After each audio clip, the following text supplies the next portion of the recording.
And welcome, ladies and gentlemen, back to the Valley of the Judged. I am your one and only gaming monk, better known as Mildra, and with me is my good brother here in the temple, the other half of the Adventures of the Monk and the Monarch, good brother Monarch. Did you ever consider the idea that the entire reason P. Diddy had Biggie killed was because he had already written I'll Be Missing You but couldn't release it until Biggie died? Yes, I have. It's just a random thought I had one day. I have no other reason to say this, so... Megalos, the game we're talking about today. So, I realize we're about a week behind schedule. My bad on that. Yeah. He forgot what day it was. He ended up taking medication to help him sleep just before we were supposed to go live last week. As soon as I took it, it's like, oh, this is Thursday, not Wednesday. It's what I got for taking a few days off work. I completely lost track of what day we were on. Yeah. And I had made the call to bump it ahead a week because if he had already taken it by that time, he'd be on the flight home, as it were. It'd have been a weird show. That's all I can say. Yeah. I'm pretty sure it'd be slurring your words and people would be asking if you were drunk if you did that.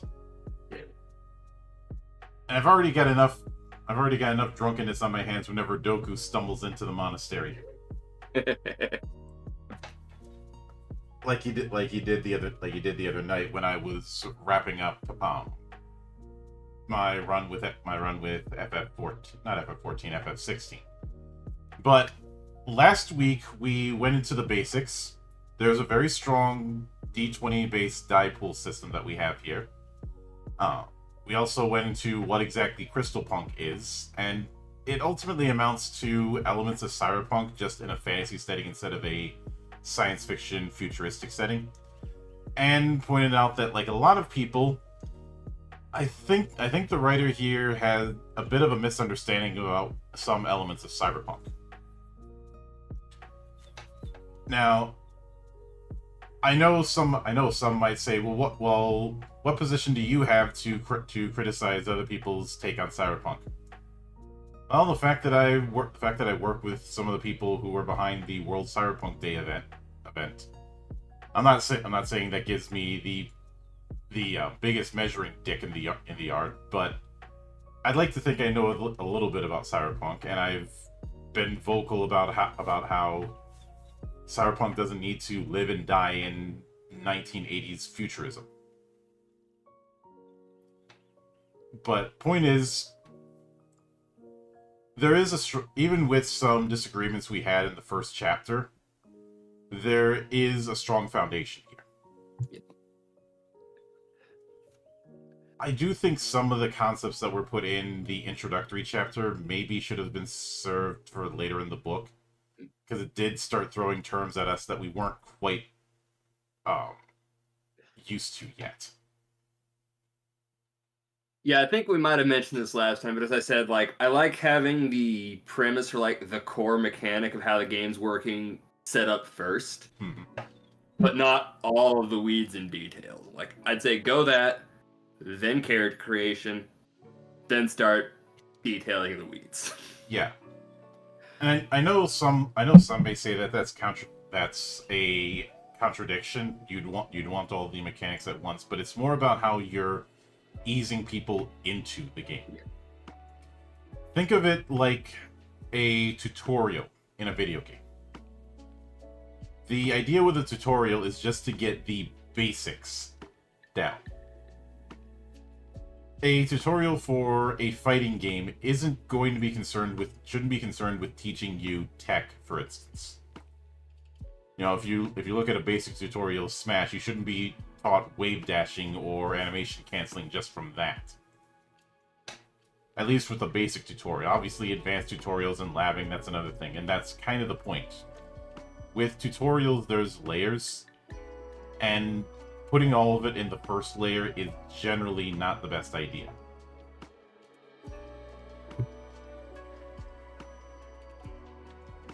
That said, with this character creation, first page is basically just a quick rundown of what character creation is. We kind of got that. The next 18 pages are like 2-page character sheets. Yeah. Of just example characters. I'd personally like to see this at the end of character creation, but I am glad we have this many example sheets. Yeah, because you can build quick play or standard play. Standard play is standard character creation. We'll get into that. Quick play is just picking one of the pre-gens. You see a lot of Japanese tabletop do this kind of thing. And each of the quick play templates we have is built on one of the callings included with the core rules. They're just missing a name and vital statistics. We'll be getting into what exactly the callings are momentarily. But yeah, we do have, right after all those nice examples, just the 7-step setup for character creation. Yeah. We've got, well, 8 steps, because there is a 0, sketch out a general theme and concept. 1, choose a homeland, pick 2 of those signature skills. I will note, as a bit of an aside, I like the way the character sheet is spread. Oh yeah, the actual character sheet does look nice. I realize that these character sheets are built for these characters in particular, which they might work good for one-shots, but it'll be interesting to see how it's handled in the full thing. But as you mentioned, first, step 0 is choosing a concept. Step 1 is homeland, and then 2 of that homeland's signature skills. So that's +1 to each, and remember that skills have a rank of 1 by default. You do have the generic option, or one that's setting specific. Then you pick up to 4 traits: a background, mental, physical, and special trait. These allow you to roll a die in any skill test, which you can argue that the trait would grant you some benefit. I'm going to hope we have more details on this, because this, just based off that sounds like that could be a problem. Any skill test in which you could argue the trait would grant you. Yeah. I hope we see more guidelines on this, or that could cause some problems in certain groups. I've talked about blank check design. I've talked about why this is an issue for me in games like Fate. So I do hope that's something that gets addressed. But then, you assign 6 skill points and 3 cutscene approach points. And no skill or approach can be higher than rank 3. And remember that all skills and approaches have a rank of 1. So basically, you can't put more than 2 points in a single skill at this point. I'm glad that that's the case, because it does kind of force players to not just dump everything into one or two skills.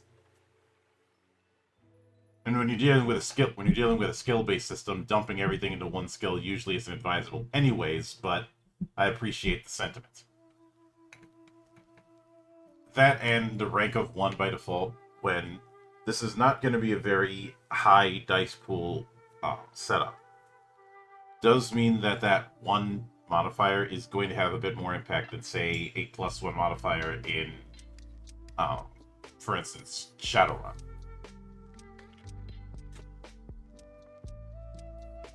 Where 1 die is not going to make as much of a difference when you're rolling a shitload of dice anyways. Yeah. Then you choose a class and a calling. Write down the class's Aether current rules. It's base damage, HP, defenses, both dodge and ward, soak, recovery, and bonus power. Thrones should also write down their finishers. Class and calling we'll cover briefly, but that's something we're going to be spreading out over a few weeks. Yes. Then choosing powers and talents based on the calling special abilities. The number you choose is determined by what class you're playing. It's a good idea, especially for players new to this, to balance your major action and minor action powers. Then design your weapon and outfit. Outfits are built on a priority system, and weapons are built from a list of options. Find your final values for dodge and ward, and so on. Then write a bond. This should be a sentence or so at most. Bonds do not have to be symmetrical between two characters, and they do not need to be strictly positive. And, oh man, let me... Okay, so our pre-gens don't even have suggested bonds. So, I would say the things that we want to see how they give guidance about is going to be bonds and traits. Yes. Because as is, those could be blanks. Those could be blank checks, and I have made clear the issue with blank check design.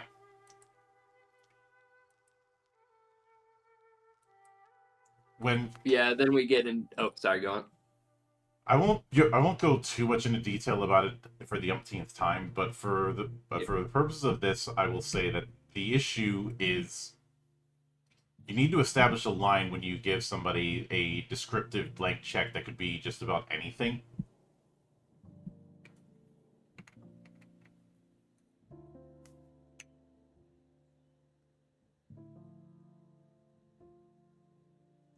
Sorry to cut off there.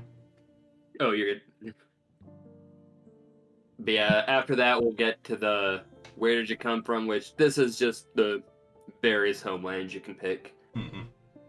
Like the first one, the August Magocracy. Yes. A mighty city-state ruled by a council of elder wizards. Like we probably won't be reading like the entire descriptions of each one of these, since that's largely fluff, but for example, if you're the August, why do I keep having struggling how to say Magocracy? I don't even know if that's. I think that's how that's pronounced. But yes, the signature skills you can choose from here would be Attune, Create, Inspect, Learn, and Restore. Then we have the Embattled Borderlands, the land between the seam. They're a place of near constant warfare and horror. Signature skills include Force, Hunt, Restore, Sneak, and Survive. The Grasping Theocracy. Grasping Theocracy is built on tradition, a tradition of wanting what it has not earned and crushing any dissent, heterodoxy, and variance in belief. Alright. Skills include Force, Hunt, Perform, Talk, and Watch. The Guild State. It may have begun with a courageous act of laborers organizing for representation against the abuses. For the sake of my sanity, I think I'm just not going to read any of But signature skills are Bargain, Create, Finance, Inspect, and Talk. Finesse. Oh, Finesse, yes. The Humble Village. Signature skills being Bargain, Drive, Hunt, Inspect, and Restore. The Old Empire has Attune, Bargain, Learn, Perform, and Talk. And the Remote Mountains. Create, Drive, Force, Move, Survive. Undying Lands being Hunt, Move, Sneak, Survive, and Watch. And Wastelands, Attune, Create, Hunt, Inspect, Survive. Now, I'm skipping even like the beginning of some of those because it's kind of an issue that came up earlier on where you start to notice a lot of current belief buzzwords being thrown in. That, and a few of them feel a bit like caricatures of regions, like a poor parrot. I shouldn't be reading a very simplistic description of your setting and be able to sit here and basically guess every one of your personal and political beliefs. I don't care what those politics are. I should be able to detail him as well as I probably can based off of this. The setting for this is going to be a problem for a lot of people because of that. Yeah. I was hoping it wasn't going to continue to be something we'd be reading into as this book went on.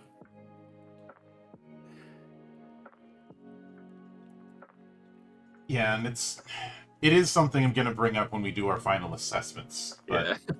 then we get into traits, and it goes into the description of them, which we kind of went into how they work.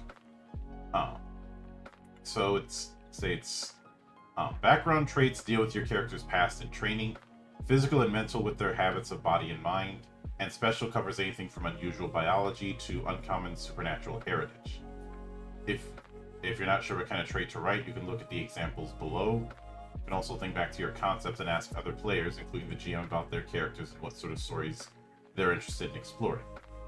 Then it goes into using traits. We've already covered how that works. And then it goes into, it says it's assumed that at least half of all actions should be trait applicable, and GMs are encouraged to be permissive when players try to apply their traits to things. It'll probably be obvious when people are stretching a good faith interpretation of the trait.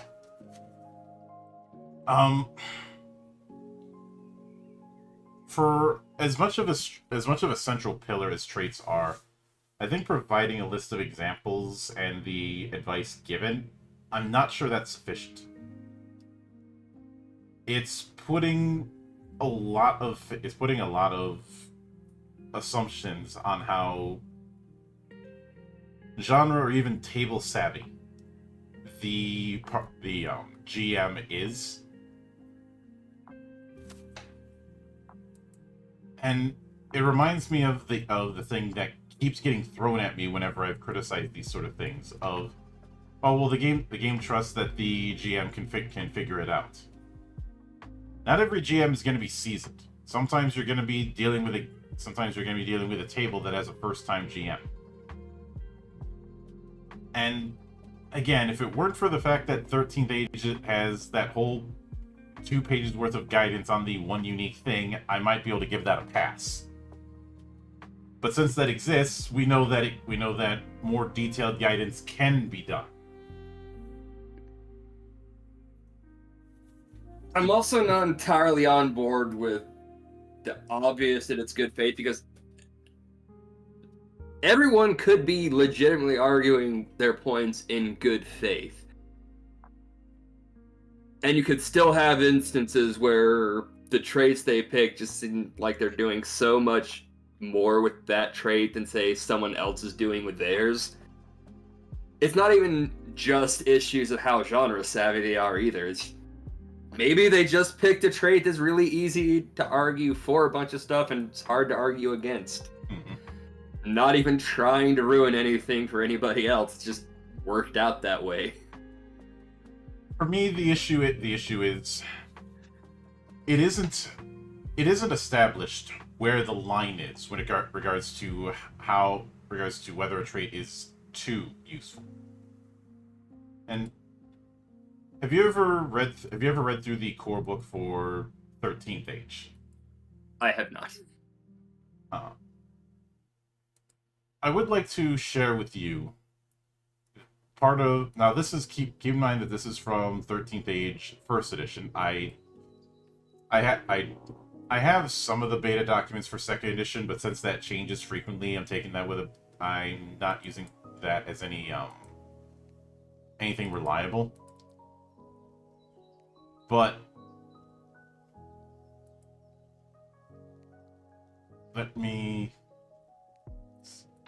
because what I want to read off is some parts of the guidance given regarding the one unique thing, which obviously the one unique thing is exactly what it sounds like. That's what it's meant to be on the tin. So they give a few examples from players. And these are the pillars of what the one unique thing is meant to be. No combat bonuses, no combat powers. Story effects are great. Hints of power. Campaign pivots. Characters' uniques can grow. Suggested backgrounds and icon relationships tied to the icon system. Art, not science. And it goes into examples, and there are 3 tiers of example. Players creating the story, i.e. the world is half created. We hit some high points, but we left a lot of things open. It wasn't because we were being lazy, it's because we want each campaign to pioneer new stories.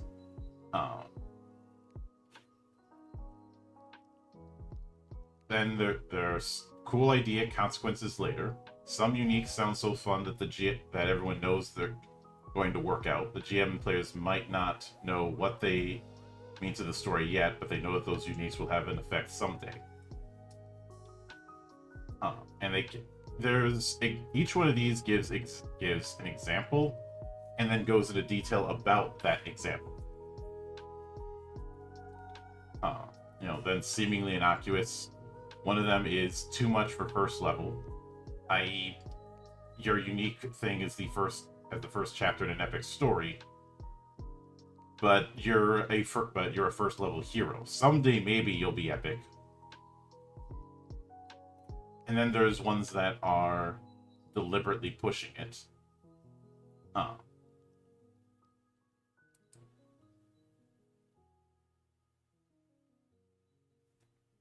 And it's the point is with each of these is the fact that it's clear where the line is and what it's best to do and not to do with the one unique thing. And if you can't put that in, then you're going to have the problem of potential abuse. And I know some might say, well, the GM should be savvy about that. You're putting extra work on them. And the GM is already going to be doing a hell of a lot of work as is. So I don't vibe with that. I don't vibe with that whole the book trusts the table to figure it out. And they can probably figure it out, but throw them a bone. Look, I've had times I couldn't trust players to remember to read past one paragraph of certain abilities in my Pathfinder game.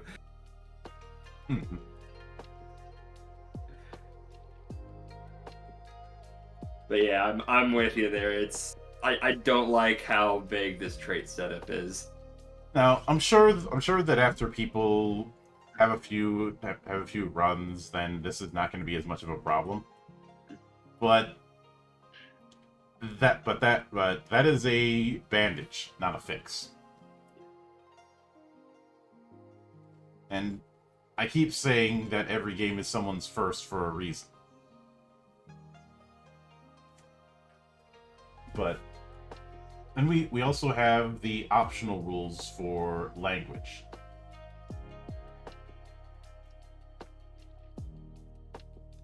And there are three tiers of understanding language. Shaky, limited vocabulary, not the best. Conversational, you can speak regularly, but grammar might be a bit off. And fluent, you're as good as a native speaker, or you may be a native speaker.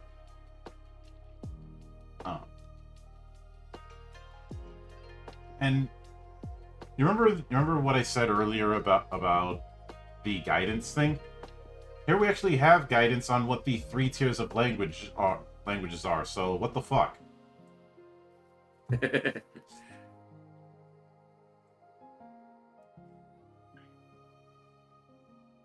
But you have one of 3 language packages that you can pick from. Either you speak 2 languages fluently, you speak 1 fluently and 2 conversationally, or you speak 1 language fluently and 3 shakily.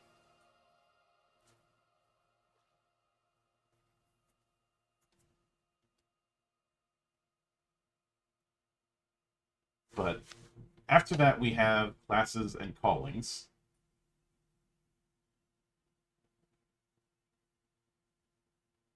And it seems that the relationship between class and calling is, class is the general side of things, and calling is the more specific side. So a class and an archetype, effectively. Yes. Not the Pathfinder style archetype. That's more of a side grade. Yeah. But the point still stands.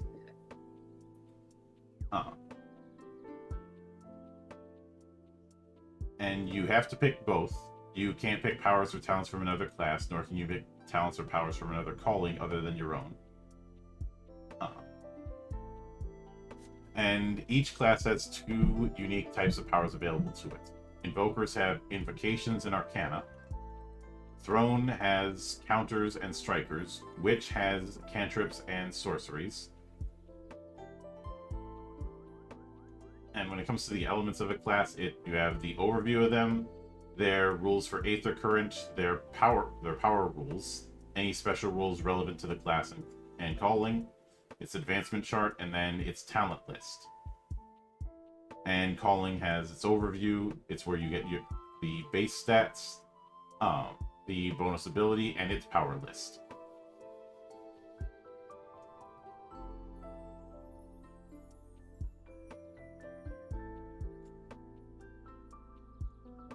Yeah, after that, it's going to start getting into the more specifics on the classes, which that's going to be divided over the next 3 weeks of Megalos. Yeah. Because each one of these is pretty detailed. Mm-hmm. And from the looks of it, they're going to warrant their own to cover each class and their callings. Yeah, when we were setting this up, I made the decision early on that I felt it was necessary to give each of the individual classes and calling pairs, or the individual classes and their subsequent callings, their own space in this series. So let me scroll back a bit so I can see where we get to the phases afterwards. So weapon and outfit. So that's going to be on page. That's going to be on page 184.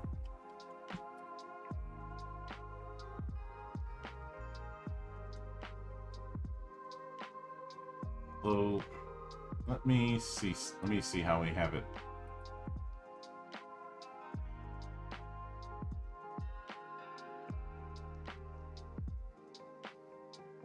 All right, we may have to make some adjustments to the schedule, but this will do, because it's going into full on. There isn't a miniature version of the armory, but should we get into outfits here, or should we save that for later?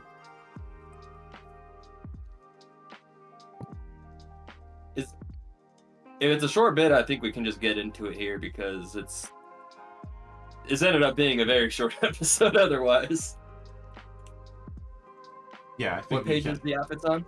184 or 183 technically.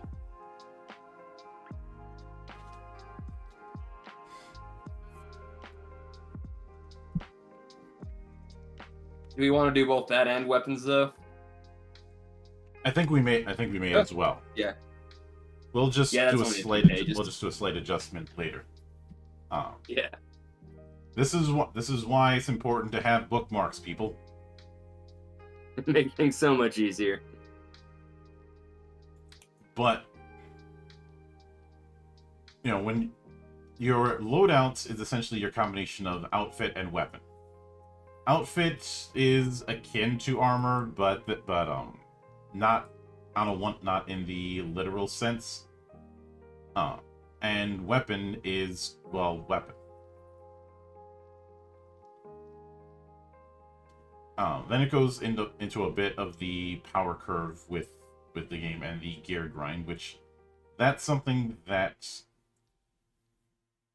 in that recommended amount of encounters kind of debate that I'm honestly not all that interested in.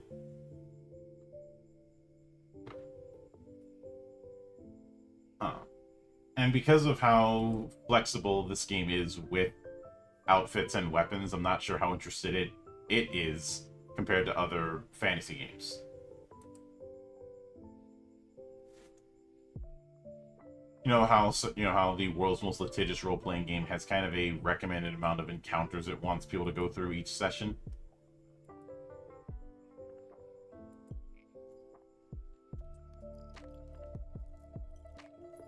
Oh yeah.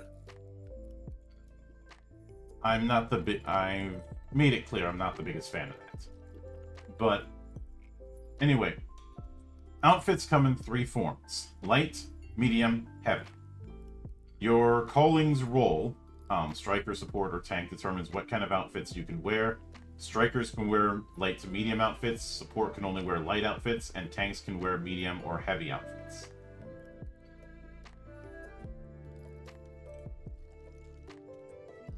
And there will be a few example armors at the end of the section that show off a few ways you can build light outfits to represent different kinds of armor and clothing. The D6 part is if you want to roll randomly. So, first we have light outfits. These are akin to robes or standard adventuring clothes or light armor. It gives, by default, +0 to defenses and 8 inventory points. So you would assign priorities A, B, or C to defense bonus, armor HP, and soak bonus. So basically what you're going to prioritize. And it gives an example of making a light suit of leather armor, which has priorities being in order: soak bonus, armor HP, and defense bonus. Then we have medium outfits. So this would be your mid-tier armor. I guess in fact, they bring up chain armor, but lamellar armor or just a breastplate would also fit this. It gives a +1 to defenses and has 5 inventory points. And once again, you assign priorities as appropriate. Then you have heavy outfits, which have the core stats of +2 defenses, 4 inventory points, and you have a disadvantage on move and sneak tests. And again, with all 3 outfit types, it gives an example on how you could build it.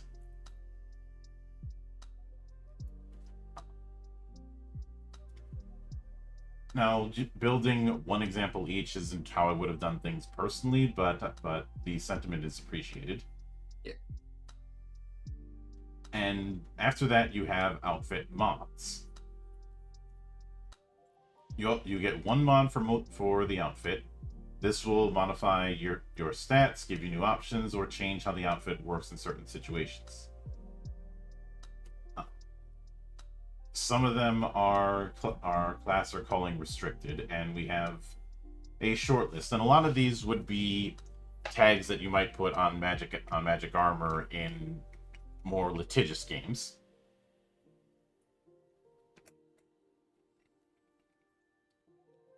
But the only one that really has a class or calling requirement is attuned.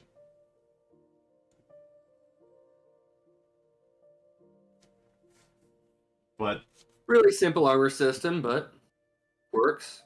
Gives you options. I like it. Yep, and then we have a few examples here, which definitely fits the setup. And I will note I do like the relationship between inventory slots and how heavy the armor is. You know, you can take a beating, but if you need healing or you need to use an item, you're gonna be a bit limited. I was like trade-offs in design. Yeah. But then when it comes to weapons, you have three choices: size, range, and weapon type. And these determine how it behaves mechanically and determine its core stats. So size, it's either light or a heavy weapon. Range is either melee or ranged, and type is either accurate, deadly, focus, magical, reach, or shield. And much like with armor or outfits, you do get one mod. None of these are restricted by class and calling, but some of them are restricted to either melee only, like Bloodthirsty, or ranged only, like Seeking. Those are actually the only two that are restricted. Mm-hmm. Everything else can effectively be on any kind of weapon. Yeah. Some of them require spending a surge. We talked about surges a couple weeks ago. And with all of these, you can randomize it if you so choose based on these charts. A nice solid A example options. Mm-hmm. And I do appreciate that the examples in both aren't just written as leather armor or a basic longsword. There's a bit more personality given to them.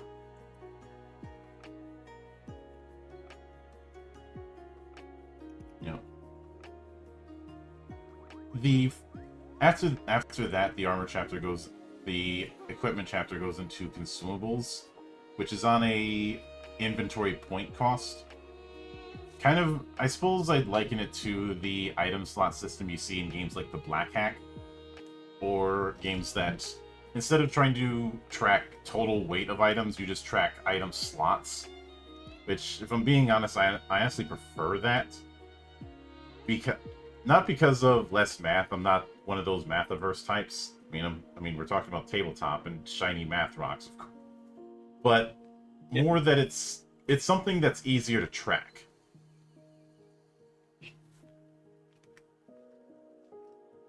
It's easier to track, and it's easier to rationalize it in people's heads. But that more or less covers the character creation. And I realize this was a bit short, but for this we're only covering the skeleton of character creation.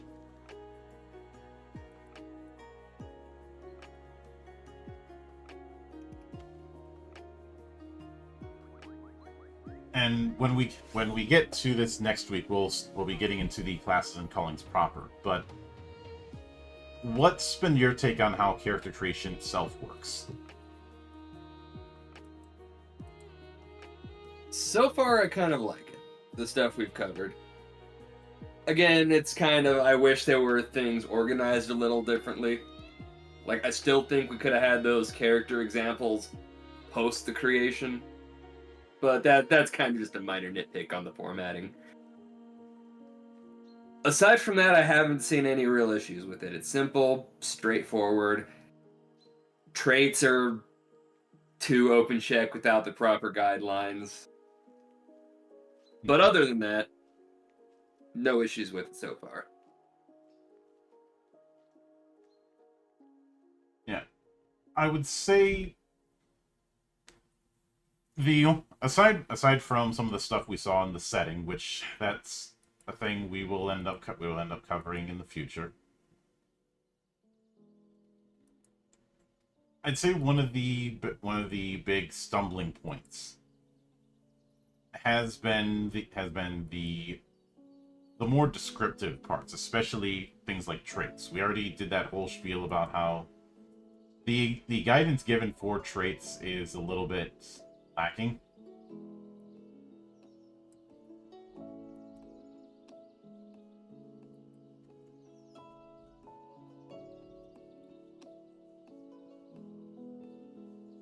And because of the fact that that's a major part of the mechanics, that is going to be one of those elephants in the room to deal with.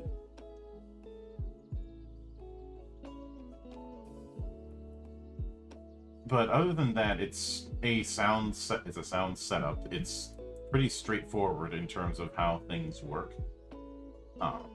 I may change my stance on some things when we start getting into classes, but that's not going to be till next week.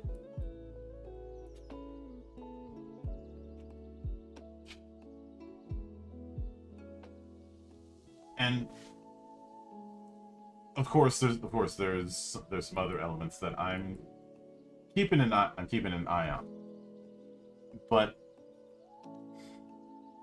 when we get to the final thoughts, I'm gonna have some strong words about the core setting.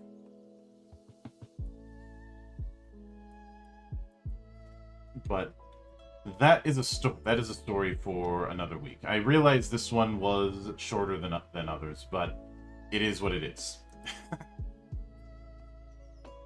So that being said, next week we're going to be diving into the classes and their subsequent callings, starting with the Invoker.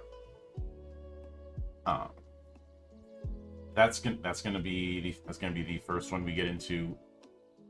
And obviously in the process get into its callings as well as the class itself. So please keep an eye out for that when the time comes. But until then, on behalf of the good brothers present and not present, my name is Mildra. I am your gaming monk. Stay fucking frosty, everybody.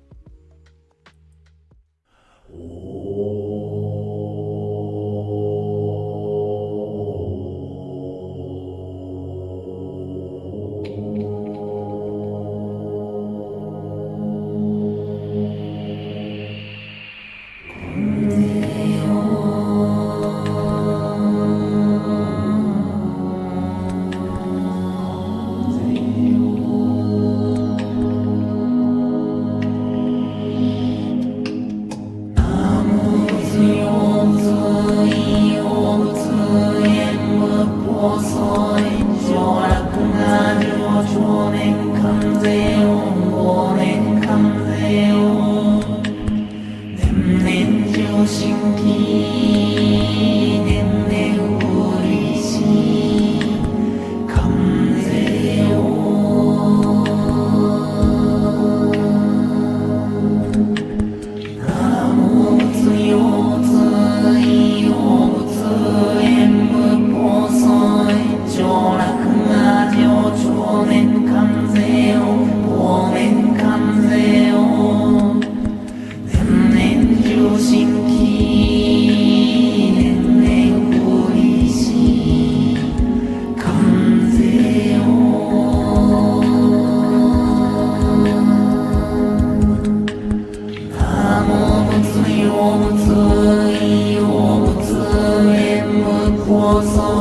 上洛な情緒